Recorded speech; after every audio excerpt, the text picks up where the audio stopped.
Het is 'n aangename verrassing om so baie mense te sien. Ons was met ons Hebreërs Bybelstudie 'n kleiner groepie gewees, maar dit is wonderlik dat hier so baie is.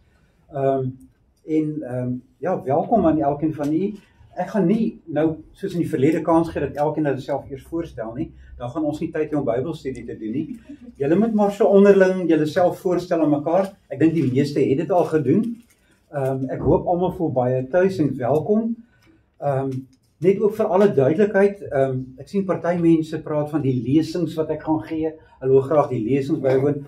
Ek gee geen lesing nie, dis 'n Bybelstudie. Dit beteken wel ek probeer optree as 'n gespreksleier, maar daar kan vrae gevra word. Asseblief neem alle vrymoedigheid om vrae te vra, opmerkings te maak, bydraes te lewer.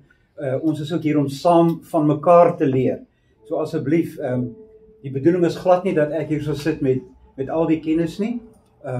Ek hoop ek kan wel op 'n goeie manier die gesprek in 'n goeie rigting stuur, en dalk van die belangrikste inligting gee vir 'n raamwerk vir ons gesprek. Goed, sal ons begin en dan saam lees uit die woord van die Here uit Johannes 1. Nou dit behoort nie te vreemd vir ons te wees om, as ons wil kyk na Genesis 1, om ook na Johannes 1 te gaan kyk. Want Johannes, dit is heel belangrik om dit in gedagte te hou, Johannes interpreteer Genesis 1. Met ander woorde, as ons 'n goeie sig wil hê op Genesis 1, is dit heel belangrik dat ons sal kyk, maar wat maak die apostel Johannes daarmee? Hy lees dit op 'n heel spesifieke manier, en dit gee al klaar vir ons baie goeie rigting ook oor hoe ons dit behoort te lees. So ons gaan die eerste 14 verse lees en dan sal ek daarna vir ons voorgaan in gebed. Ek lees uit die 2020 Afrikaanse vertaling. In die begin was die woord en die woord was by God en die woord was God. Hy was in die begin by God. Alles het deur hom ontstaan en sonder hom het selfs nie een ding wat ontstaan nie. In hom was lewe, en die lewe was die lig vir die mense. En die lig skyn in die duisternis, en die duisternis kon dit nie uitdoof nie. Daar was 'n man gestuur deur God, die se naam Johannes was. Hy het tot 'n getuienis gekom om van die lig te getuig, sodat almal deur hom kon glo. Hy was nie die lig nie, maar hy moes van die lig getuig. Die ware lig, wat elke mens verlig, was aan die kom na die wêreld. 'n Heel belangrike uitdrukking, ons gaan later 'n bietjie weer daarna kyk. Die ware lig was aan kom in die wêreld. Hy was in die wêreld en die wêreld het deur hom ontstaan en tog het die wêreld hom nie erken nie. Hy het gekom na wat syne was en tog het sy eie mense hom nie aanvaar nie. Maar aan almal wat hom aanvaar het, het hy die reg gegee om kinders van God te word, hulle wat in sy naam glo. Hulle is nie uit bloed nie, ook nie uit liggaamlike drang nie, ook nie uit die wil van 'n man nie, maar uit God gebore. En die woord het vlees geword en onder ons kom woon, en ons het sy heerlikheid aanskou. 'n heerlikheid soos die van die unieke seun van die Vader, vol genade en waarheid. Ek hoop dat almal hoor daar die echos al van Genesis 1. Ek sal die voorgaan dan in gebed.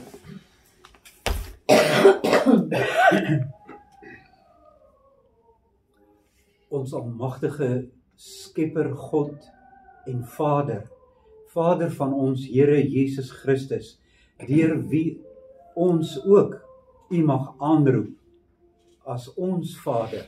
U het ook ons seuns gemaak. U laat ons deel in die seunskap van die Seun. Here, wat 'n geweldige voorreg. Elkeen wat die Seun aangeneem het, aan die het U die reg gegee om kinders van God te wees.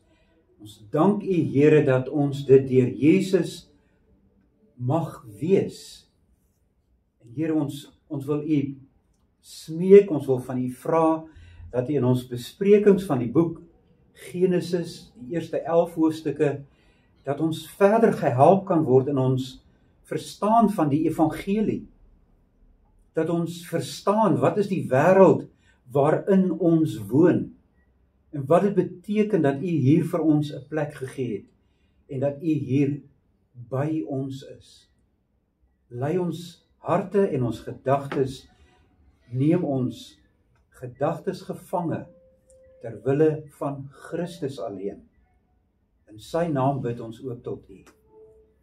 Amen.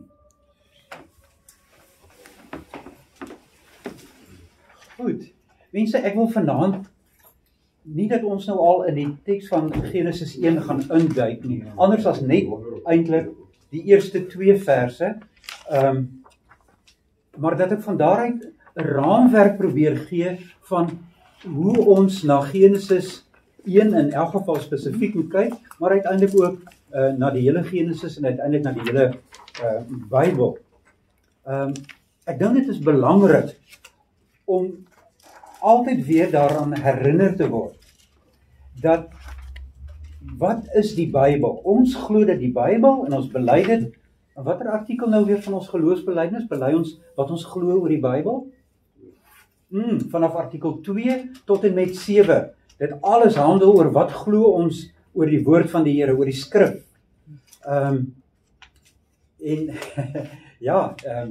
Ek glo almal het dit geweet, dis nou maar net oom Chris wat eers geantwoord het. Dankie. Ons glo dat hierdie woord van God is 'n openbaring van God. Met ander woorde, God maak daarin iets bekend. Hy wys iets wat jy sommer nie van nature weet nie. Hy kom leer ons iets, hy gee vir ons iets wat ons op geen ander manier kan weet nie. Dit beteken ook dat ons kan nie reg kyk na God se skepping as God nie vir ons leer om reg na die skepping te kyk nie. En om reg na die skepping te kan kyk, om te verstaan wat is hierdie wêreld wat ons in woon? Want die antwoord is nie sommer so vir almal duidelik altyd nie. Om dit te kan verstaan, moet ons natuurlik voor en bo alles weet wie die Skepper self is. En wat die verhouding is van die Skepper tot sy skepping. Dis heel belangrik. En nou is dit aangrypend dat ons letterlik in die heel laaste Bybelboek se heel laaste hoofstuk al reeds iets lees van wie hierdie God is. In Openbaring 22 vers 13 kom sê God 'n geweldige belangrike ding oor hom. Hy sê, ek is die eerste en die laaste. Ek is die begin en die einde. Mense, as ons Genesis gaan begin lees en ons hoor daar in die begin was, dan moet ons onmiddellik daaraan dink dat God is in die eerste plek die een wat daar was en wat daar aan die werk gaan om ons iets van hom en sy verhouding met die wêreld te verstaan. Want dis alleen as ons verstaan wat God se verhouding met die wêreld is, dat ons weet wat hierdie wêreld is. Die wêreld is nie 'n klomp klippe wat op mekaar gestapel is nie. Die wêreld is nie maar 'n klomp pragtige vlaktes met berge nie. Ja, dit is die fisiese. Maar dit kan selfs die heidene sien. Maar daar is 'n wesenlike aspek van die skepping wat niemand kan weet as jy God nie ken nie. Wat jy niks verstaan van die skepping en die funksionering daarvan en die begin daarvan en die uiteinde daarvan nie. Daarom dat die Here homself kom bekendstel. Nie die aarde was heel in die begin nie. Ek was in die begin. Ek is die begin en ek is die einde. Ek is ook die bestemming van alles. En mense, dit is wesenlik belangrik. Ons gaan nog hierdie studie gaan ons nog meer daarop fokus. Wat beteken dit? dat God self die bestemming is van sy skepping. Wel, ons sien dit in Christus natuurlik al heel duidelik, en ek gaan nou vooraf al so 'n bietjie iets daaroor sê. In Christus, wat mens geword het, word God en sy skepping een, in die sin, God word nie die skepping nie, maar wel in sy seun word hy mens, en kom daar 'n eenheid tot stand tussen God en sy skepping, wat ons verstand te bowe gaan. Dit is heel belangrik om daarvan kennis te neem. God lei sy skepping om in gemeenskap met God te leef. Griekse woord is koinonia, om in gemeenskap met God te lewe. Die skepping kan nie los van God bestaan nie. Dink maar as Paulus in Handelinge 17 met die Griekse filosowe daar op die Areopagus praat. Wat sê hy oor God? As hy daar al daardie altare sien, wat die Grieke opgerig het vir hulle gode, wat sê hy dan oor die God van die skrif? Kan iemand onthou, hoe stel hy hierdie God bekend? Die onbekende God. Ja, hy noem, dis die een wat julle nie ken nie. Daar's 'n God, julle gode ken julle almal, want julle het hulle almal self uitgedink. In hom bestaan ons. In hom, dankie, oom Chris, in hom leef ons en beweeg ons en het ons bestaan. Met ander woorde, daar's 'n eenheid tussen God en sy skepping, en hy maak dit duidelik, letterlik van Genesis 1 af, en dit kry sy vervulling in Christus, wanneer God mens word. Hy kom in sy skepping in, en so word God self die bestemming van sy skepping, en veral die kroon van sy skepping, die mens. Het ek almal nog byderhand, volg almal nog so 'n bietjie, vrae, opmerkings. Ek hoop nie wat ek sê is te vreemd vir julle nie. Dit is eintlik so 'n bietjie kateksasie 101, as alles goed gegaan het.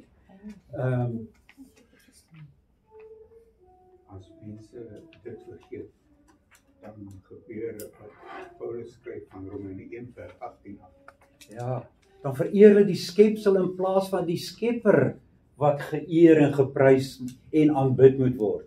So dit is heel belangrik, die aarde is nie maar iets wat ergens autonoom, met ander woorde, op sy eie bestaan nie. Ons ook nie. As ons nie een met God is nie, as ons nie in God is nie, kan ons nie leef nie, kan ons nie asemhaal nie, gaan ons tot niet.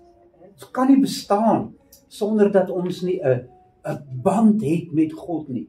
En dit gaan Genesis 1 vir ons geweldig mooi duidelik maak.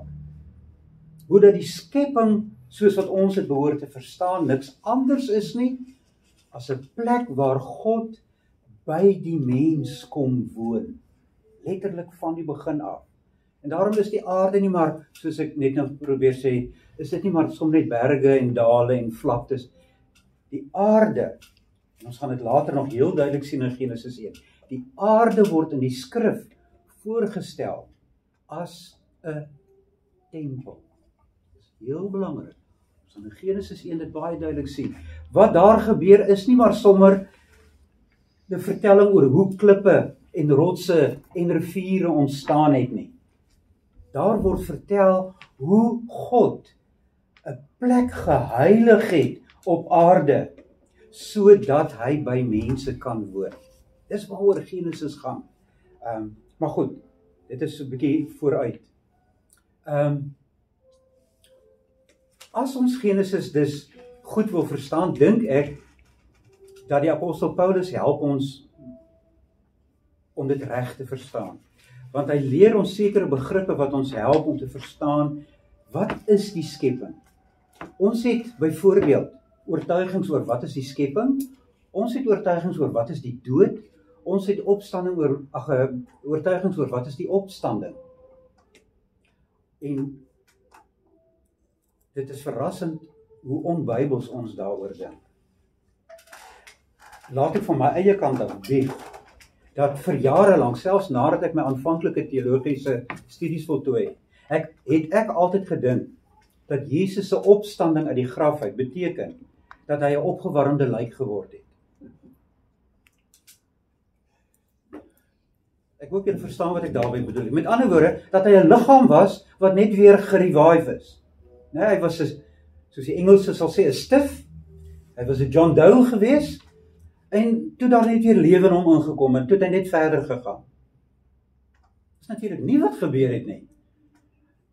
Want dit is baie keer ons gedagte van wat die opstanding is. As ons die Bybel begin lees, dan sien ons met die opstanding word ons voorgestel as 'n heeltemal 'n nuwe skepping. Hier kom iets heeltemal nuut tot stand.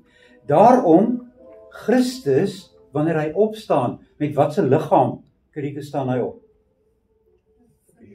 Ja, en wat beteken dit? As jy dit nou moet probeer verwoord, wat beteken dit dat hy 'n verheerlikte liggaam gehad het? Hy bly nog steeds mens, want as mens het hy, die verheerliking beteken nie dat hy God geword het nie, want dit was hy ook altyd. Maar wat beteken dit is dat hy 'n verheerlikte liggaam gehad het?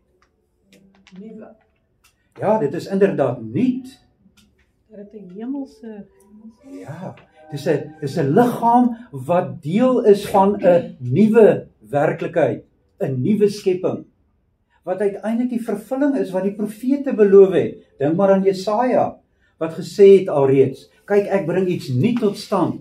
Ek bring 'n nuwe hemel en 'n nuwe aarde tot stand. En dis vir daardie nuwe hemel en aarde dat daar ook nuwe liggame gaan wees. Ek gaan nou by u wees. Ons gaan ook, wanneer ons opstaan,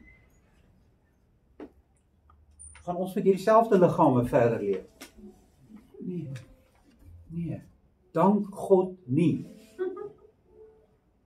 Teendeel, Paulus praat in Korintiërs van juist die afbreek van hierdie tentwoning. Hoekom noem hy dit 'n tentwoning? Tydelik. Die ding word afgebreek. En ons moet asseblief mense nie te veel trane stort as iemand se liggaam so afgebreek word en dit kom tot 'n einde nie. Want wat is die wonder as dit tot 'n einde kom vir 'n gelowige in elk geval? Deurgang na die nuwe lewe. Dis 'n deurgang. Bely ons in Sondag?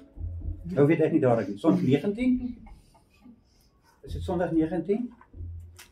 Dit die Fariseërs weet die nommer. 22. Watter troos gee die opstanding van die vlees aan jou, dat nie alleen my siel na hierdie lewe dadelik tot Christus sy hoof opgeneem sal word nie, maar ook hierdie selfde liggaam van my deur die krag van Christus opgewek, weer met my siel verenig en aan die heerlike liggaam van Christus gelykvormig sal word. Ons kry liggame wat ook inpas by die nuwe skepping. Al hierdie goed noem ek mense sodat ons uiteindelik kan terugkyk en sê, nou maar, waarmee het God dan begin in Genesis 1? Baie teoloë sê tereg oor die boek Openbaring dat aan die einde sien ons die begin. En aan die begin sien ons die einde. Al wat ek daarmee wil sê is, as jy Genesis 1 lees en jy lees Openbaring 21 en 22, is dit asof jy dieselfde verhaal lees. Dieselfde, maar net, dit wat in die Openbaring is net veel meer. Maar is dieselfde. Dis 'n skepping, 'n tempel wat voorgestel word in Openbaring, maar wat nou tot sy vervulling gekom het.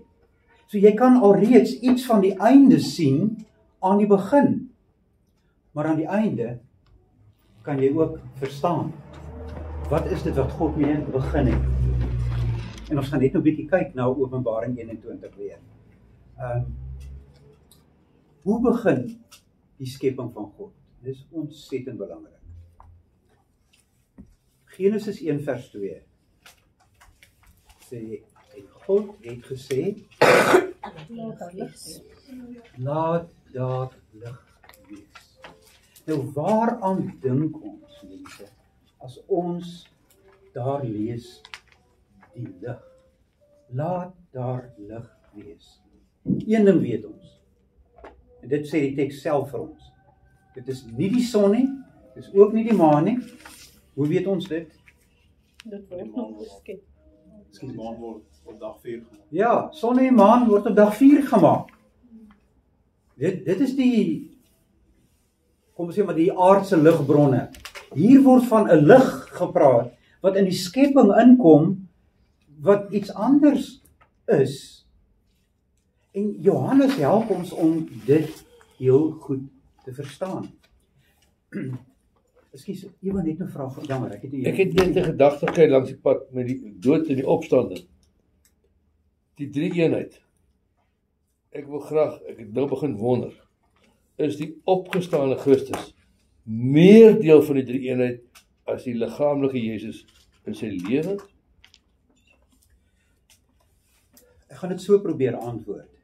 Meer deel van in die sin, dat wanneer Christus opstaan, dan word hy, en dit het ons nou baie mooi, julle ouens wat die Hebreërs studies gedoen het, sal nou baie mooi onthou.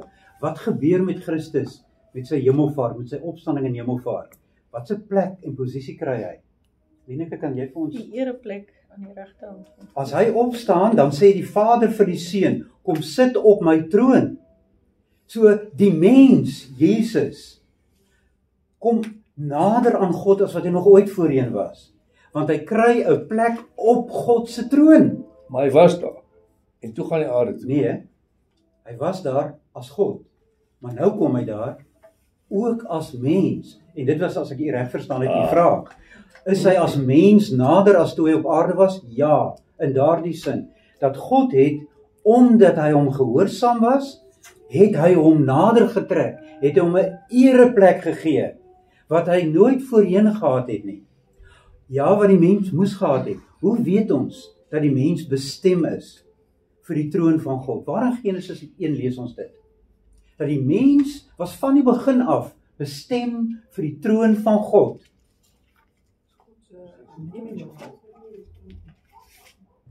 Iemand? In die moederbelofte. Vers 26 en 27, wat staan daar? Ek dink dit is die moederbelofte. Nee, dit is Genesis 3, Ja. nog 'n bietjie voor dit. Dis in God se beeld geskep. Ja, en wat beteken dit? As God die mens na sy beeld maak, Dat hulle is gekies om God te verteenwoordig op aarde. om God te verteenwoordig en dus oor God se skepping te regeer. Die mens, Adam en Eva word as 'n koning en 'n koningin gemaak, mense. Ons moenie daaroor te vreemd dink nie. 'n Mens op God se troon, natuurlik. Anders, wat is jou bestemming? Wat het jy gedink is jou bestemming? As God se troon jou bestemming is, waarna is jy op pad? Naby die troon, voor die troon, maar nie op die troon nie. Wel, Openbaring sê dat ons sal saam met hom regeer. ja, presies. Ons gaan saam met hom regeer. Paulus sê, 1 Korintiërs 6 byvoorbeeld, julle sal oor die engele oordeel. Hoe kan jy dit doen? As jy op die regstroon van God sit. Ons sit op God se troon, let wel, in en deur Jesus Christus. Want die Seun van God wat mens geword het, hy is ons verteenwoordiger en hy gaan sit op die troon. Maar in en deur hom regeer ons oor God se koninkryk. Ek het dit nou onlangs vir iemand gesê, dit was nie een van julle nie, maar ek dink ek het in die vorige Bybelstudiegroep ook genoem. Iemand vra nou onlangs vir my, Dominee, sê nou maar, hulle gaan, Elon Musk gaan nou hier op Mars, gaan hy Marsmannetjies ontdek. Wat gaan ons maak? Nou wat, as jy weet, dat God het die mens gemaak, om oor sy skepping te regeer, wat gaan jy maak, as daar Marsmannetjies ontdek word? Skies toch? Dan heers jy oor hulle. Dankie. Dit is nou gereformeerde teologie. Dan heers jy oor hulle. So eenvoudig is dit, jy is nie bang vir hulle nie. Daar's niks in God se skepping wat hy nie aan die voete van die Seun van God, ons middelaar, ons verteenwoordiger, onderwerp het nie. As dan maanmannetjies sal wees, of marsmannetjies, of wat se gedrogte ook al daar buite. Ons hoef nie bang te wees nie. Een ding weet ons, As jy hom gaan ontmoet, dan sê hy, aangename kennis, ek is jou koning en jou koningin. In en deur Jesus Christus. Welkom in God se koninkryk. Ek hoop julle verstaan wat ek daarmee probeer sê. Dis nie dat ek dink daar's marsmannetjies of maanmannetjies nie, maar julle verstaan wat ek bedoel. Ek probeer daarmee iets weergee van wat die posisie is wat God aan die mens gee. Mense, ons verstaan dit nie genoeg nie. Ons oordink dit nie genoeg nie. Ons het 'n geweldige identiteit. Maar soos wat ek ook al in die verlede altyd beklemtoon het, natuurlik, wanneer ons regeer oor God se koninkryk, dan doen ons dit op 'n sekere manier. En hoe lyk daardie manier? Altyd diensbaar. Toe Christus na die aarde toe gekom het, het hy gekom as die een deur wie alles gemaak is. En hoe kom hy na die aarde toe? Hy sê, ek het nie gekom om gedien te word nie, maar die koning, die regeerder, kom gee homself. Dis hoe jy regeer. Deur diensbaar te wees. Deur jou menswees uit te stort, in die woorde van die Here Jesus. As jy jou lewe wil wen, wat moet jy doen? Jy moet hom verloor. En dit beteken maar net, dat jy moet jou lewe gee, om te kan wees wie jy is. Jy moet diensbaar wees. Om jou lewe te wen, om jou lewe te kry, moet ons leer om hom te verloor. Dit is wat Jesus gedoen het aan die kruis. Dis wat dit ook beteken vir ons, om ons kruis op te neem en hom te volg, om 'n disipel van Jesus te wees. Leer om jouself te verloor, dan wen jy jouself. So as jy daai maanmannetjie gaan ontmoet, en daai marsmannetjie, dan sê jy vir hom, aangename kennis. Hoe kan ek jou help om die groot koning op die troon te dien, saam met my? Dis wat jy vir hom gaan leer. Want dank die Here, wanneer ons sterf en ons kom by hom, dan begin daar 'n nuwe lewe saam met God. Moenie bang wees dat ons nou nie 'n manual het van hoe dit moet gebeur nie. Daar gaan vir u, as jy in die hemel kom, gaan daar 'n manual ge-issue word vir elkeen van ons. Hoop jy verstaan wat ek probeer sê. Ons gaan geleer word wat dit beteken. Een ding weet ons nou reeds, soos wat Johannes in sy brief 1 Johannes 2 sê. Ons weet dit, dat wanneer Christus kom, ons net soos hy sal wees. Maar hoe Christus nou is, weet ons eintlik nog nie heeltemal. So daar lê 'n klomp verrassings vir ons voor. Aangename verrassings. Verrassings wat ons vir die res van die ewigheid gaan besig hou. Goed. Die lig. Die lig wat kom skyn het. Mense, ons moet asseblief nie hier dink. Dis aan die lig van die son of van die maan nie. Dit kom op dag 4. Ons gaan later, wanneer ons nog deur die eksegese werk van Genesis 1, gaan ons dit weer beklemtoon. Maar net nou vir alle duidelikheid en as 'n inleiding. Wat is daardie lig? Daardie lig is niks minder nie as God, wat met die lig van sy heerlikheid in sy skepping inkom en teenwoordig is in sy skepping. Ons gaan dit nou sien in Johannes 1, daar word dit heel mooi vir ons vertel. Wanneer God dus lig in die duisternis bring, begin God te skep. En God begin te skep deur skeiding te maak tussen lig en duisternis. Genesis 1 vers 1. Kan iemand dit gou vir ons lees? Enigiemand wat dit daar voor julle oop het. Maak nie saak wat 'n vertaling nie. Corrie, het jy dit daar? In die begin het God die hemel en die aarde geskaap. Goed, daar sê hy. En heel duidelik was daardie wêreld donker. Daar was 'n donkerte, aan die ander woorde daar was duidelik ook in God se skepping magte wat God wou terugdruk om vir die mens 'n plek te maak om te lewe. En nou kom hy en hy skei die lig en die duisternis. Wat gaan God nadat hy lig en duisternis geskei het? Wat gaan hy volgende skei? Water en die droë grond. Twee dinge belangrik wat ons nou al moet leer. In die Bybel, nie net in Genesis 1, maar in die hele Bybel, ons moet oplet dat die donkerte is 'n metafoor of 'n beeld vir die bose. Vir daardie magte wat teen die koninkryk van God staan. Dis die donkerte, maar daar's nog 'n mag. En daardie mag is die see, die watermassa. Dit is die wêreld waarbinne Genesis geskryf is. Dis die wêreld van die ou nabye ooste. Daardie mense, wanneer hulle na die wêreld gekyk het, was daar vir hulle twee groot vyande. Die donkerte en die see. Dit was basies vir hulle gode gewees. Hulle het na die donkerte en na die see, die watermassas, ook die riviere gekyk as gode. Gelukkig, Genesis 1 leer ons om anders daarna te kyk. Want Genesis, laat ons heel duidelik verstaan, die donkerte is nie 'n God nie, die water is nie 'n God nie. Want wat maak God met die donkerte? Ek gevra, ek mag verkeerd wees, maar as ek die Bybel lees, elke keer as daar na God verwys word of die Heilige Gees of verwys word dit in hoofletters aangehaal. Maar as ek in Genesis sien is dit klein letters. So ek probeer dit verstaan hoekom. Watter vertaling is dit nou? Seker die 33. Is dit verwys die lig na God of het wys dit na die lig wat van God af skyn, die teenwoordigheid van God? So ek probeer dit net so verstaan. Hou dit net gou vas, want ons gaan nou na Johannes 1 kyk en ek dink dan word dit heel duidelik.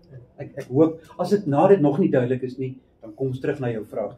Okay, so hou hom vas. Heel belangrik. Ek wil ook iets vra, maar ek sal ook eers wag tot jy klaar verduidelik. Okay, dankie. Goed.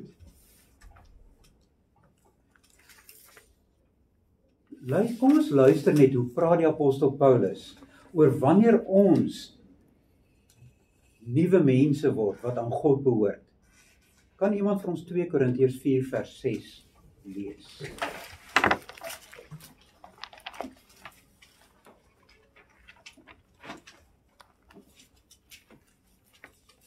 Leni, het jy dit al daar?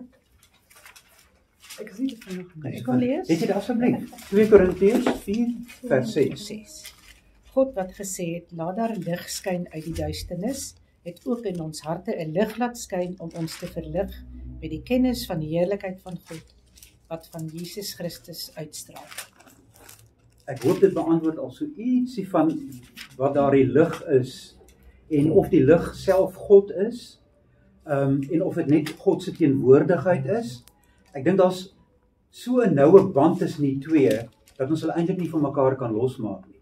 Om die waarheid te sê, in Johannes gaan ons sien, dat Johannes sê, die lig was aan die kom in die wêreld, en dan verwys hy na Jesus, na die Seun van God wat mens geword het. So Jesus word volledig in die hele Johannes Evangelie byvoorbeeld voorgestel as die lig. Maar dit is dus kennelik nie die tipe lig van die son en die maan nie. Dit beteken dit is daar, hy is die een wat die teenpool is van die magte van die duisternis, van die bose magte wat daar in die wêreld is. Hy is die lig. By hom is daar lewe. En dit word ook so in Johannes voorgestel. Hierdie lig was die lewe vir die mense. Lig en lewe gaan hand aan hand, want God self, en dan met name die Seun van God wat mens word, hy is die lig wat in die skepping inkom. Maar wat gebeur dus wanneer ons kinders van God word? Heel belangrik, kom ons sien net eers hier klaar raak, dat wanneer ons kinders van God word, gebeur daar 'n skepingswerk. Sien julle dit in 2 Korintiërs 4 vers 6? 5 vers 7 is op. Ons gaan nou by 5 vers 7 ook uitkom. Hy is die volgende, heeltemal reg. Ek wil net eers dat ons gou net na 2 Korintiërs 4 kyk. Ek wens ons het die tyd gehad om hele 2 Korintiërs 3, 4 en 5 aan mekaar te lees, Want dan kry mens die hele prentjie, maar kyk nie daar. God wat gesê het, laat daar uit die duisternis lig skyn. Waar het God dit gesê? Dat er lig is. Genesis 1 vers 2. Daardie God wat gesê het, laat daar lig in die duisternis skyn. Daai selfde God kom met dieselfde skepingskrag en mag. En hy kom skyn met die lig van sy teenwoordigheid, met sy Heilige Gees in ons harte, en hy kom verlig ons. En wat is daardie lig wat in ons harte skyn, sê Paulus? Ja, die heerlikheid wat van God se aangesig oor ons skyn in Jesus. In Jesus, in die Seun van God, kom skyn daar 'n goddelike lig in ons harte. Net soos by die skepping. Daar gebeur dus 'n skepingswerk. En nou, net om te bevestig dat ek nie aan my duim sug as ek dit sê nie, kom ons lees 2 Korintiërs 5 vers 17. Het jy dit al vir ons daar? 2 Korintiërs 5 vers 17. Daarom as iemand in Christus is hy 'n nuwe skepping. Die ou dinge het verbygegaan. Kyk, hulle het nuut geword. As iemand in Christus is hy 'n nuwe skepping. Of 'n nuwe skepsel, hoe jy dit ook al wil. Hy's 'n nuwe, daar het skepingswerk plaasgevind, mense. Niks minder as dit nie. Want die ou skepping is besig om verby te gaan. Wanneer jy in Christus glo, het jy reeds deel aan die nuwe skepping. Dit veroorsaak nogal probleme in ons lewe, nie waar nie? Op watter manier veroorsaak dit probleme?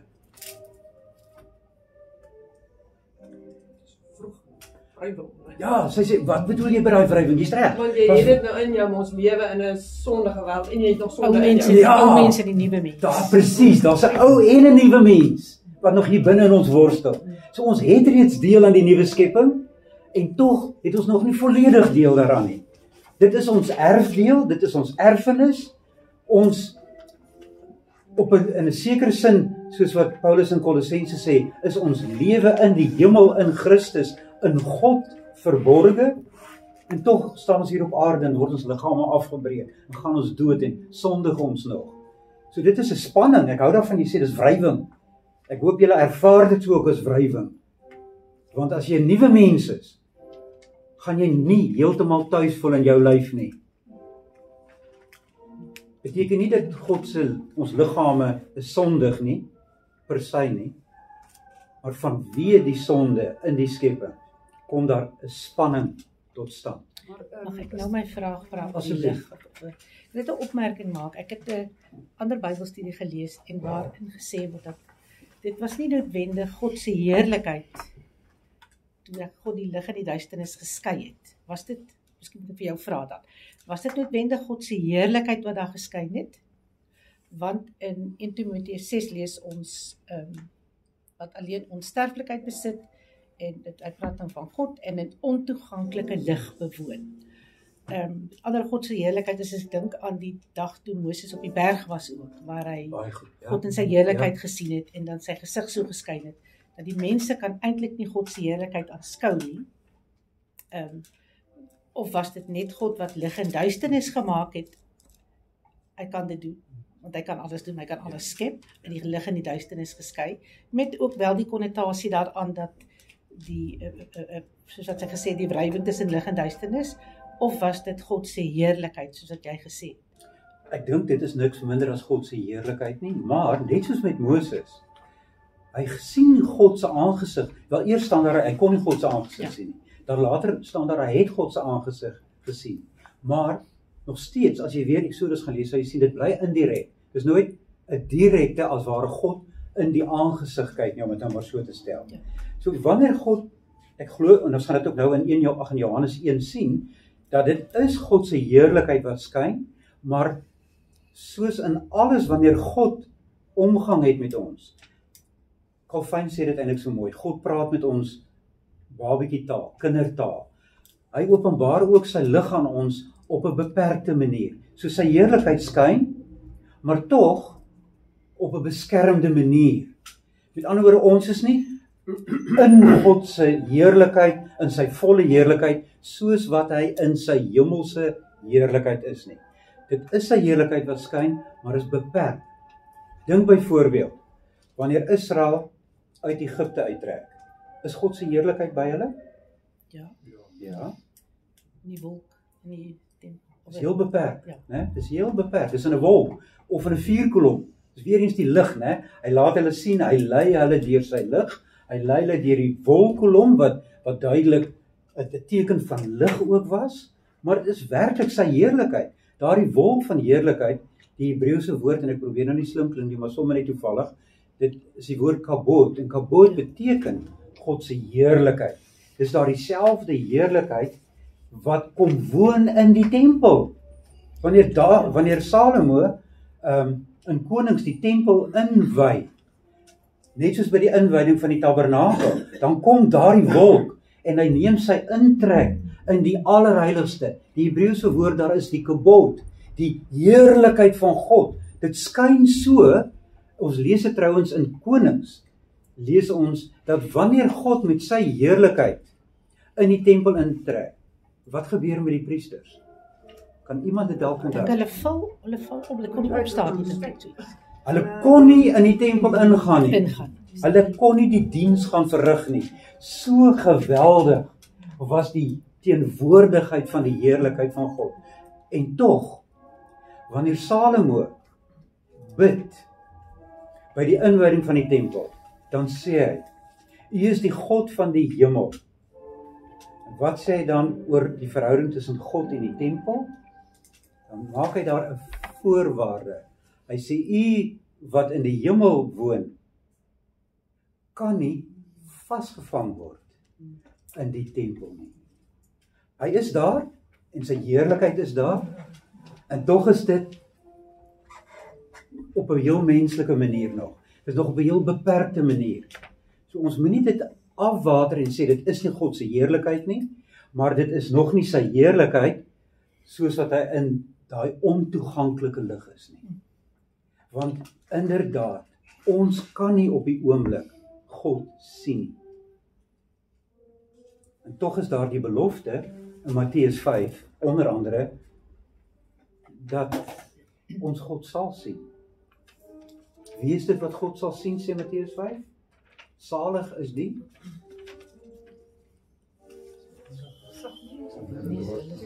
die wat rein van hart is, want hulle sal God sien. So Selfs van die engele het vlerke om hulle oë toe te hou vir God se heerlikheid. Waar lees ons dit? Jesaja 6. Die engele het 3 stelle vlerke gehad. Een van die stelle het hulle gebruik om hulle self te bedek, sodat hulle die God op die troon, hulle kan nie sy heerlikheid aanskou nie. Dankie. Fantasties. Beteken dit dat God se heerlikheid nie daar was nie? Dit was daar.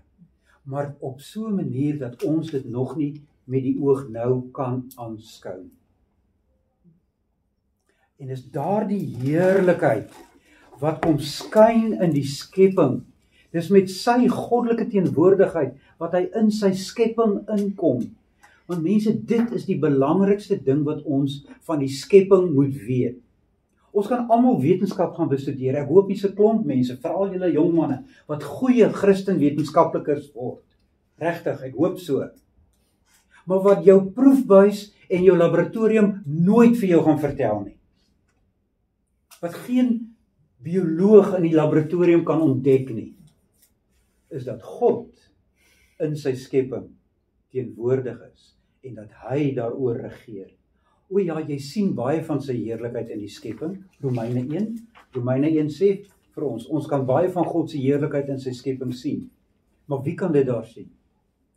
Ons geloofsbelijdenis sê hoe baie belangrik. Wie is dit wat God se heerlikheid in die skepping kan sien? Gelowiges. Omdat jy reeds 'n kind van God is, kan jy dit sien. As jy nie 'n kind van God is nie, gaan jy dit nie sien nie. Want wat doen die ongelowiges wanneer hulle na die skepping kyk? Ons het dit net nou genoem, om Chris het dit net nou gedoen. Wat doen die ongelowiges wanneer hulle na hierdie wonderlike skepping kyk? Hulle onderdruk die waarheid dat dit God se heerlikheid is wat skyn in die skepping en dan verheerlik hulle die skepsel. Ja, en hulle vervang God met beelde en hulle stel hom voor as 'n skepingsding. God het gemeenskap met die skepping, maar hy is nie 'n skepping nie. Hy is nie die skepping nie. Hy is die skepper. En as altyd, mense, dit is so fundamenteel ook in ons gereformeerde lewensbeskouing. Meeste van julle het al gehoor van die teoloog Herman Bavinck, hoop ek. Nou as julle Bavinck gaan lees in sy dogmatiek oor die skepping, is daar die een tema wat hy die hele tyd beklemtoon. En dit is die tema van die onderskeid tussen die skepper en die skepsel. Een van sy leerlinge, professor Cornelis van Til, het altyd wanneer hy klas gegee het, dan op die swartbord het hy so 'n groot sirkel getrek. En dit is die skepper. En dan het hy hieronder so 'n klein sirkeltjie getrek. En dit is die skepsel. En daar's geen oorvleueling nie. Die mens is nie 'n bietjie God. En God is nie 'n bietjie mens nie. God is die skepper en ons is die skepsel. Alhoewel ons na sy beeld geskaap is. Ja, want ons verteenwoordig hom. En ons het gemeenskap met hom. En dit is wonderlik. En dit is wat 'n laboratorium, wat die biologie en die natuurkunde jou nie kan vertel nie. Maar Genesis 1 gaan dit vir ons vertel.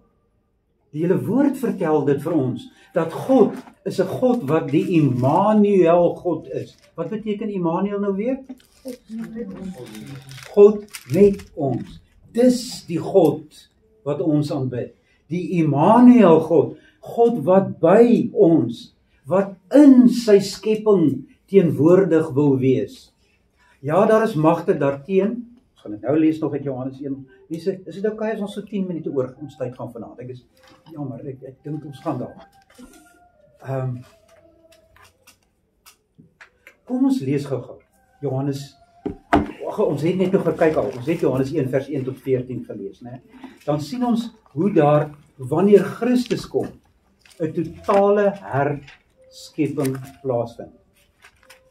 Ons lees wel daar, en dit is skrikwekkend, dat die lig, dit is Jesus, hy in hom was lewe. Weet wel van die begin af. Die lewe was in Jesus. En die lewe was die lig vir die mense. So hoe moet ons lig in Genesis 1 vers 2 verstaan? As Johannes vir ons leer, die lig was die lewe. Hoe moet ons dus Genesis 1 vers 2 lees? Wanneer daar van die lig gepraat word, God sê laat daar lig wees.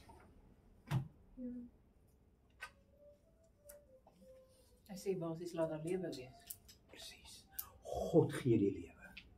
Lig beteken lewe. Duisternis beteken dood. So vinnig net herinnering, wat gebeur wanneer Jesus sy asem uitblaas op die kruis? Lees ons in Matteus. Kom onmiddellik die duisternis. As Jona in die dieptes van die see ingegooi word, dan sak hy weg in die duisternis, in die donker dieptes in. En dit is soos 'n graf, dis die dood, die donkerte en die watermassas is verteenwoordiging van die dood, verteenwoordiger van die bose kragte en die bose magte in hierdie wêreld. Maar daarteenoor, die lig is lewe. En daarom, wanneer ons aan God behoort, leef ons in die lig. Ons gaan dit net lees in 1 Johannes 1. Maar goed, kom ons kyk dus verder na Johannes 1. Hierdie lig skyn in die duisternis. En die duisternis kon dit nie uitdoof nie. Hy sê kon nie, met ander woorde, hy verwys na die verlede. Van die begin af kon die duisternis nooit hierdie lig wat skyn van die seun van God af, kon dit ooit uitdoof nie. Nooit. Ons geloofsbelijdenis verwoord dit nogal op 'n mooi manier. As hy praat oor Jesus wat koning is, dan word daardie koning op 'n spesifieke manier beskryf. Hy is 'n koning wat nooit wat nooit sonder onderdane kan wees nie. Het julle dit al gehoor? NGB artikel? Weet ek nou nie meer nie. Christus is 'n koning wat nooit sonder onderdane kan wees nie. Met ander woorde, die duisternis kan nooit oorweldig nie. Christus is altyd een wat sy lig laat skyn en dat dit vrug dra. Hy sal nooit sonder onderdane wees nie. Dit sê Johannes hier vir ons. Die lig kom skyn in die duisternis kan dit nie uitdoof nie. En nou vertel hy van 'n man, dis Johannes die Doper, wat duidelik sê, hoorie, ek is nie die lig nie, ek wys julle na die lig toe. Die lig is Jesus. Hy is die lig, nie ek nie. Die ware lig, wat elke mens verlig, was aan die kom na die wêreld. Mense so 'n bietjie taalkunde, as daar staan, hy was aan die kom. Wat se taal, wat se tydvorm is dit? In Engels weet ek, noem mense toekomend klink dit. dis present continuous. Dis aan die gebeur. As hier staan, hierdie lig was aan die kom in die wêreld. Komende, presies, sal jy dit in Nederland sê. Hy was van die begin af komende in die wêreld. En wat gebeur nou wanneer hierdie lig mens word? Wel, dan kom hy nou as God en mens in sy skepping in. Dan kom die hoogtepunt. Maar hy was van die begin af, van Genesis 1 vers 2, was hy alkomende in die wêreld. Die hele geskiedenis van Genesis, die hele geskiedenis van die Pentateeg, die geskiedenis van kronieke, van konings, van die profeteboeke, dit alles is 'n verhaal wat vertel van die lig wat komende is. Hy was aan het kom in die wêreld. Komende. In aantog. In aantog. Nee, daar's maniere, maar jy verstaan dis. Hy was van die begin af, daai lig. Dit wil Genesis vir ons sê, daai lig wat by God was en wat self God was, het in die duisternis kom skyn. Nie die son nie, nie die maan nie. Hulle het later 'n ondergeskikte funksie. Maar die lig wat ons lewe verlig, wat die lewe in die skepping van God moontlik maak, is die lig wat van God se aangesig oor ons straal in Jesus Christus. Was Christus in die Ou Testament reeds teenwoordig? Ja. Ja? Marius, hoe dink jy? Op 'n sekere manier was dit teenwoordig, né? Want hy was komende. Hy was van die begin af daar. Hy's nou op 'n nuwe manier deurdat hy mens geword het, maar dis nie asof hy nou vir die eerste keer hier kom nie. Hy was van die begin af. In die begin was die woord, en die woord was by God, en die woord was God, en die woord het vlees geword en onder ons kom woon. En dan is dit heel pragtig in vers 14. As daar staan, en die woord het vlees geword en onder ons kom woon, kom ek vra 'n bietjie vir die teoloog, Dominee Nel, daardie uitdrukking hier, het onder ons kom woon, hoe staan dit in die Grieks? Ekskuus, dis nie 'n vasvraag nie. Jy bedoel koinonia, gemeenskap. Ja. Die woord wat hy gebruik is tabernakel. Hy kom maak 'n tentwoning. Ek weet jy gaan dit, jy weet dit. Hy kom tabernakel onder ons. Dis jammer ons vertalings wys dit nie. Hy kom slaan 'n tentwoning. Waarom dink jy onmiddellik? Aan die tabernakel van die Ou Testament. God het onmiddellik toe hy sy volk gaan haal het uit Egipte, het hy in 'n tabernakel by hulle kom woon, later in die tempel. En daai selfde tempelteologie gaan nou voort in die Nuwe Testament. Die woord kom tabernakel onder ons, hy kom woon onder ons, want van die begin af was hy komende in die wêreld. Hy was aan die kom. Mag ek nog gou tegnies wees? Want die sondeval het eers daarna plaasgevind. En toe is die moederbelofte dat daar sal 'n verlosser kom. Maar die verlosser is dan alreeds in Genesis 1 vers 2. Die belofte dat vanuit die Seun van God daar die lewe vir ons altyd gegee sal word. Dit kry 'n nuwe karakter wanneer die sondeval bykom. Né? Maar ons lewe, Christus of die Seun van God was van die begin af die bron, die oorsprong, die krag van ons lewe. Altyd. Ons kon nooit sonder die woord geleef het nie, altyd. Wanneer die sondeval kom, kry dit 'n nuwe dimensie, as 'n ekstra dimensie, die van verlossing. Maar van die begin af moes ons geleef het uit sy teenwoordigheid. Hy is die bron van die lewe, van dag 1 af, van die begin af. Vir ons as goeie gereformeerdes, Efesiërs 1 vers 4, wanneer daar oor die uitverkiesing gepraat word, word daar, sê die apostel Paulus in Efesiërs 1 vers 4 byvoorbeeld, julle is uitgekies. Dominee, kan jy my help om dit te voltooi? In Christus. In Christus, wanneer? Van voor die grondlegging. Daar's hy. Dis presies die woorde wat hy sê. Voor die grondlegging van die wêreld. Met ander woorde, die lewe wat ons het, is van voor die grondlegging van die wêreld af verborge in Christus. Dit word vir ons oopgesluit op 'n wonderlike manier deur die Ou Testament en dan op 'n nog mooier manier in die Nuwe Testament, wanneer hierdie woord met sy lig oor ons kom skyn, sodat ons in daardie lig kan lewe. Hier's iemand wat nou vir my sê ek moet nou ophou. Dus ek dink is oom se selfoon. Want hy sê dis nou 8 uur. Nee, ek dink is oom se horlosie. Pas aangee. Ons het die pas aangee wat sê oom leef nog.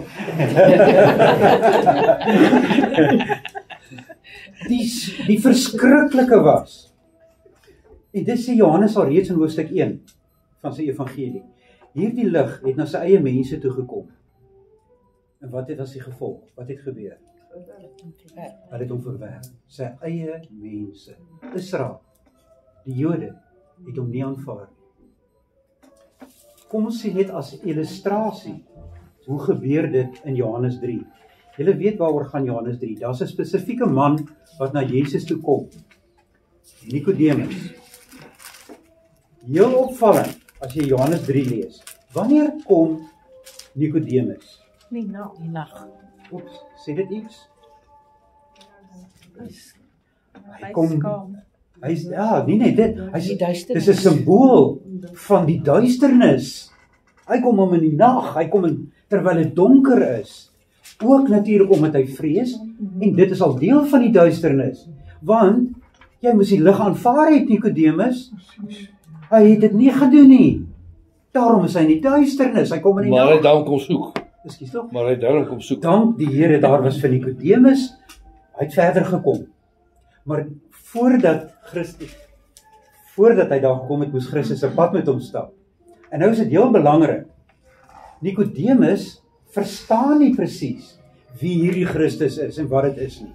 En dan raak Christus ontstel. Want wat weet ons van hierdie Nikodemus? Was hy sommer die beste lid van die volk Israel? Karike sê skud haar kop. Wat was hy, Karike? Wat beteken dit? Hy was 'n geleerde. Hy was 'n skrifgeleerde. Hy het die Ou Testament geken. Hy het waarskynlik sy eie kopie gehad daar in sy studeerkamer. Wat hy kon deurblaai, oprol en afrol. Of toegang daartoe gehad in die sinagoge of in die tempel. Hy was 'n skrifgeleerde. En nou kom hy en hy weet nie hoe kry hy deel aan die koninkryk van God nie. Kom letterlik uit die duisternis uit. En hy moes die mense leer. Hy moes hulle geleer het. En wat sê Jesus nou vir hom? Nikodemus, hoe kan jy wel deel kry aan my koninkryk? Wat moet met jou gebeur? Ja, dis hoe ons vertalings dit altyd vertaal. Weergebore. Dis 'n jammer vertaling. Nuwe skep. Van bo. Jy moet opnuut geskep word, Nikodemus. Jy moet van bo gebore word. Dis letterlik wat daar staan in die Grieks. Jy moet van bo gebore word. Ons het daarvan 'n dogmatiese term gaan maak, die wedergeboorte, en dan ons allerhande goed daar rondom gaan sê. kern moet ons altyd bly onthou. Wanneer Jesus praat van jy moet van bo gebore word, wil hy sê, jy kan nie van nature deel kry aan die koninkryk nie. Jy moet 'n nuwe skepping word, 'n nuwe skepsel. Nikodemus in al sy stupidheid, wat vra hy vir die Here Jesus dan? Moet hy weer sy moederskoot. Hy kyk nog steeds nie.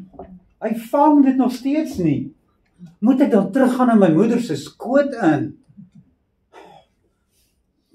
Iets verstaan hy, ja, hy moet 'n nuwe mens word, maar hy verstaan nog steeds nie. Dat hy in die duisternis is, dat hier staan die lig voor hom, wat in die duisternis kom skyn het. Jy moet by Jesus wees. Jy moet gebore word uit water en gees. Nou ek wens ek het die tyd gehad dat ons nou kon gaan uitlê, wat beteken daardie water en gees? Want dit is heel belangrik.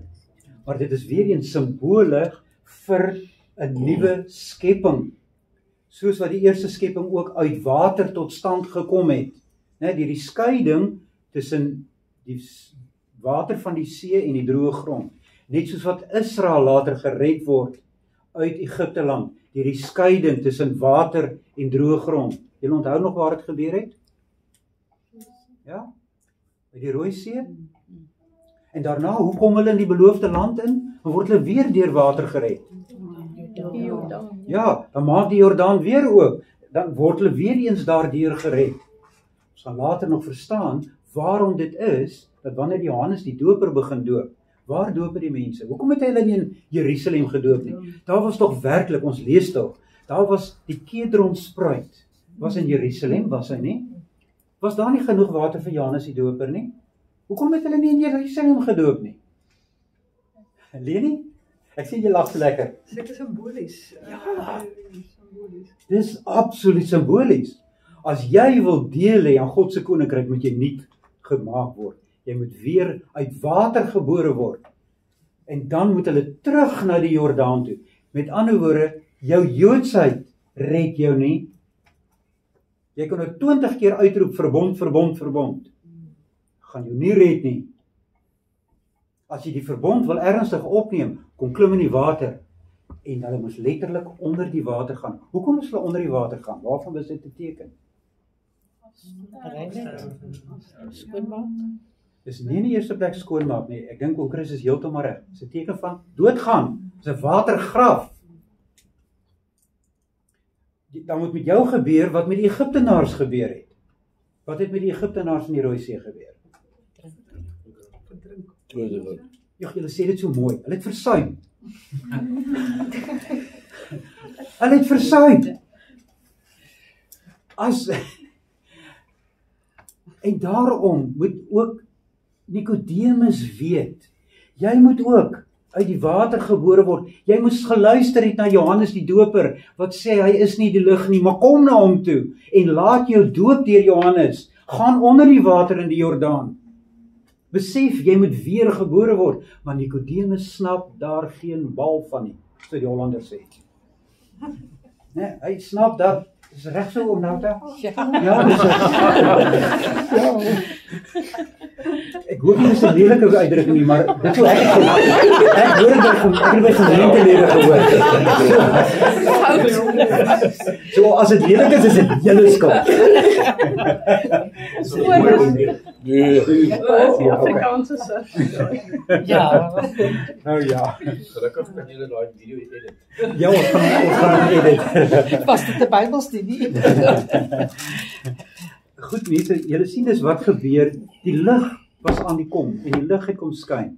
En tog was die lig nie herken nie, selfs nie deur 'n wetgeleerde nie. Selfs Nikodemus het nie verstaan waaroor Genesis 1 gaan nie. Selfs Nikodemus het nie verstaan dat die lig van die woord kom skyn in God se skepping. Dat die woord onder ons kom tabernakel en dat ons in en deur hom gered word, dat ons in en deur hom in God se teenwoordigheid mag kom. En Nikodemus snap daar niks van. Moet miskien net op beklemtoon die volgende versie. Hy kan die koninkryk van God nie sien. Ja, hy kan nie, en dit is interessant dat daar staan, is reg, hy kan nie sien nie. Waarvan is dit 'n teken? Hy's blind. Sy lewe is donker, dat jy kan nie sien nie. Ons moet nie kwaad wees vir die wat nie kan glo nie. Nee, ons is nie kwaad vir hulle nie. Glad nie. Dit wys maar nie die dringendheid daarvan. Mense, terwille van die tyd, ek het dit dink ek op julle aantekeninge, Johannes 9, vers 1 tot 7, wanneer ons lees van die blindgeborene. Dit is interessant dat juis in Johannes hierdie gedeelte vertel word vir die man wat deur Jesus gesond gemaak word. Hy was blind van geboorte. So, wat weet ons van hom, Aje? Ons blind van geboorte. Okay, wat beteken dit in terme van lig en duisternis? Hy het nie God se lig geken. Hy het nog nooit in sy lewe iets verstaan van wat lig, wat 'n onderskeid is tussen lig en duisternis. Ja. En dit is opvallend, julle, dat juis by hierdie genesing, wat doen Jesus? Hy meng grond. En hy smeer dit aan sy oë. Hoekom dink jy dan aan dit? Hoekom sê Jesus dit nie net? Enigeen, ek vra enigeen. Want hy het vir hom gesê met sy oë gaan afwas. Ja, So dit gehoorsaam wees om maar hoekom moet die grond? Hoekom dit daaraan sit? deel van die aarde. Dit is deel van die aarde, dit is deel van daai stof. Dit is deel van uit stof het jy ontstaan. En dit word aan hom gesê, dit herinner weer aan van waaruit hy gebore is. Jy's blind as my lig nie oor jou skyn nie. En nou moet hy hom gaan was en dan word hy, dan sien hy hierdie man wat van sy geboorte in duisternis gelewe het. En hy glo in Jesus en dan lewe hy in die lig van God. En dan nou moet ek haas om klaar te maak. Ons moet kom by die einde van die eerste wêreld. Die einde van die eerste wêreld lees ons van in Johannes 19 vers 31.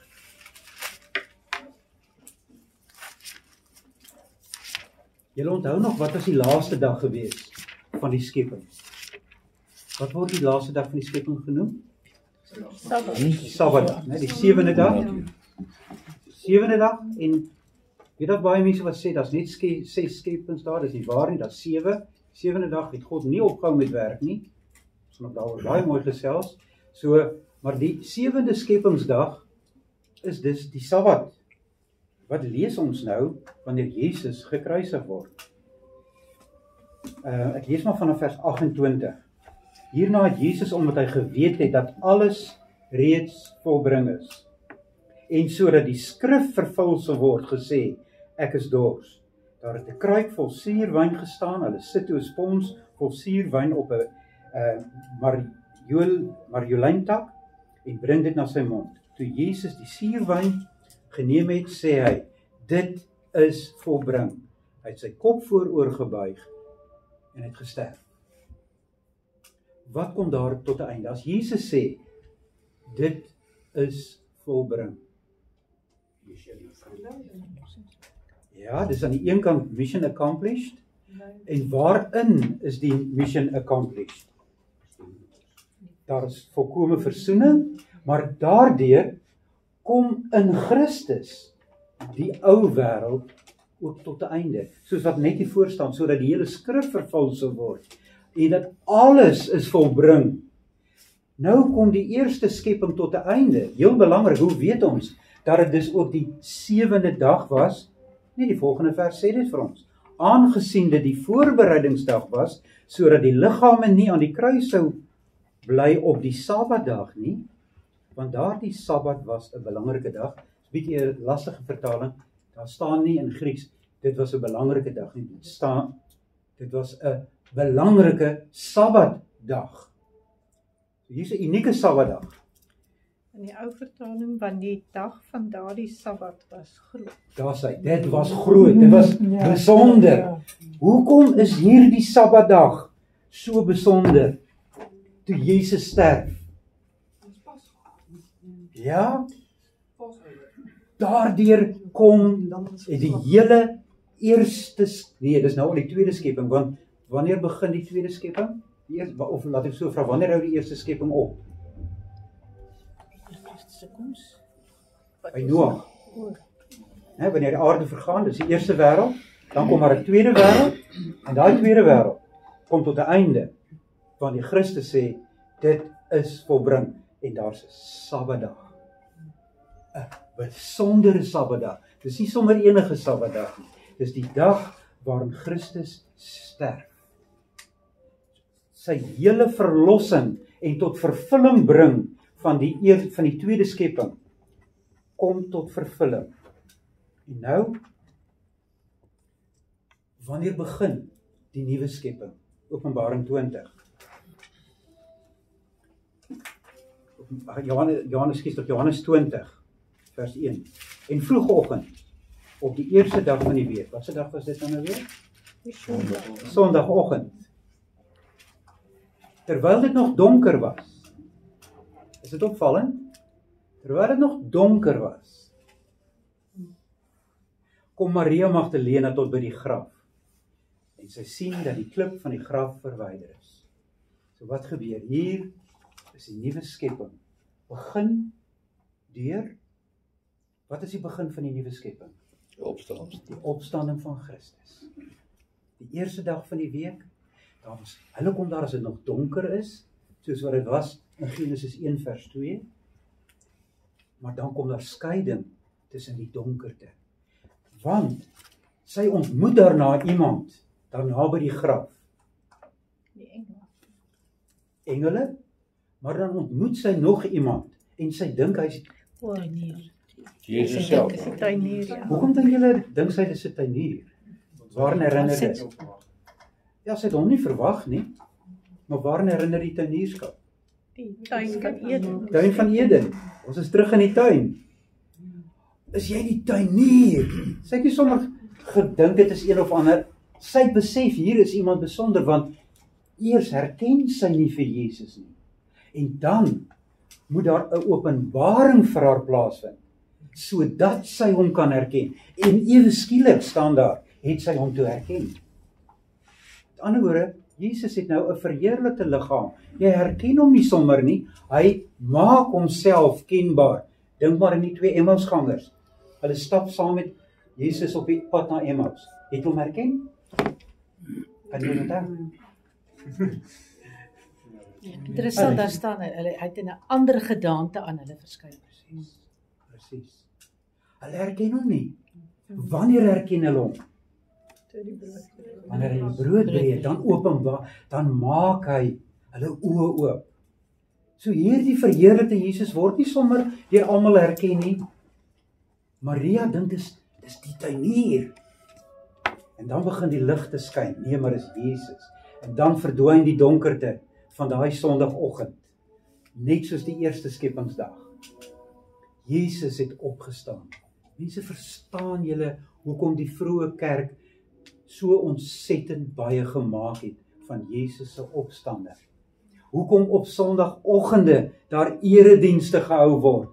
Want dit word gevier, daar's 'n nuwe skepping. Ons is deel van die nuwe skepping. Dis iets aangrypends. Nou, en ek sal afsluit, want ekskuus, ek vat nou baie te veel tyd. Maar net om af te sluit met 1 Johannes 1. Die brief, dieselfde Johannes, wat sê, wat van die begin af was, het ons gehoor, of wat ons gehoor het, wat ons met ons oë gesien het, wat ons aandagtig bekyk het, wat ons hande aangeraak het, aangaande die woord van die lewe. Dit verkondig ons aan julle. Die lewe is geopenbaar. Dis die lewe wat in 'n mens aan ons geopenbaar is, in die woord wat vlees geword het. Hom verkondig ons aan julle. Dis die ewige lewe, wat by die Vader was en aan ons geopenbaar is. Ja, wat ons gesien en gehoor het, verkondig ons ook aan julle, sodat ook julle aan ons verbonde kan wees. En ons verbondenheid aan die Vader is aan die Vader en sy Seun, Jesus Christus. Ons skryf hierdie dinge sodat ons blydskap volkome kan wees.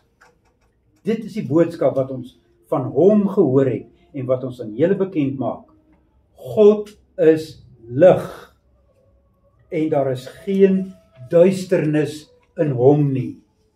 Dit is wat Genesis 1 vers 2 vir ons wil sê.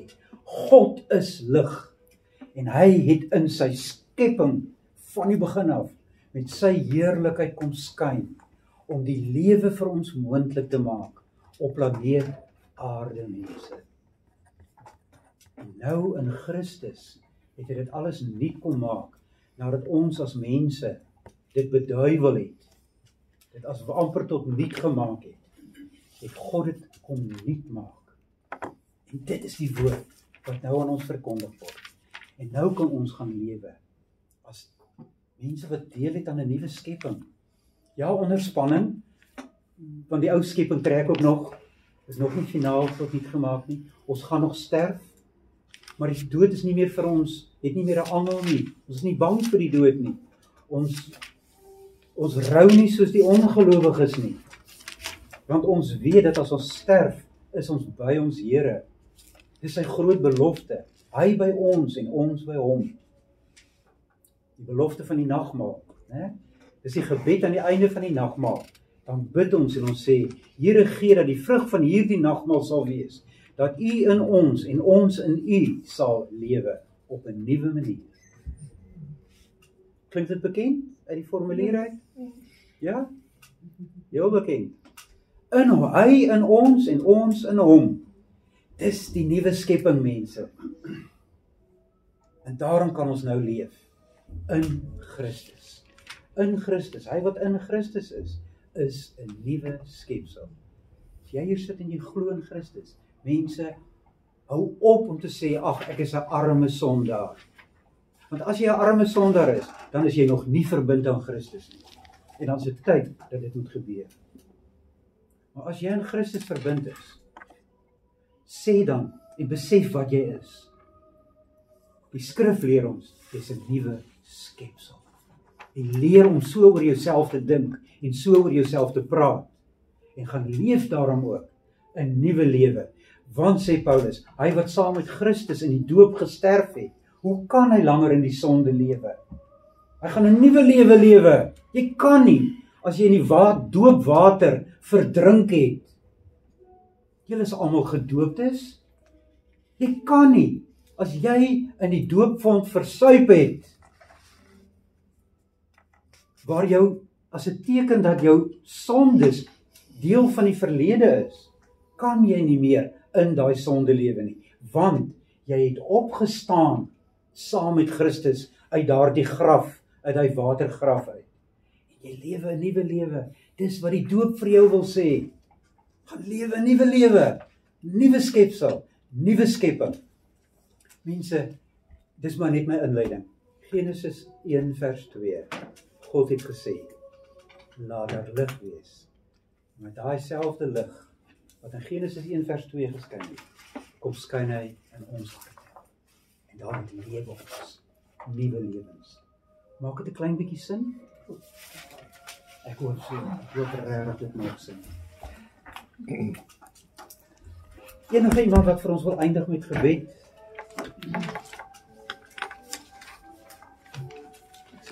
Goed,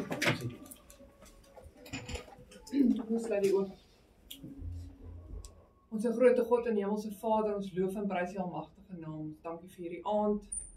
Dankie vir Jean se kennis en dat hy alles so met ons deel. Dankie dat U ons al die genade en seëninge wat U oor ons uitstort, dat ons ook hierdie lig dat ons saamdra elke dag en laat skyn waar ons gaan. Dankie dat ons weet dat U so oneindig lief is vir ons, dat U by ons is en dat ons ook in hierdie begingedeelte al kan sien hoe ontsettend almagtig U is en dat U heerlikheid skyn.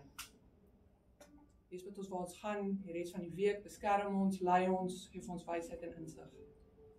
Ons vra al die dinge in die naam van Jesus Christus, ons verlosser en ons koning wat aan die regterhand sit op die troon.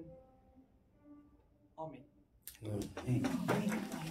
Dankie vir julle geduld. Ekskuus dat ek so ver oor my tyd gegaan het. Maar dit is nie regtig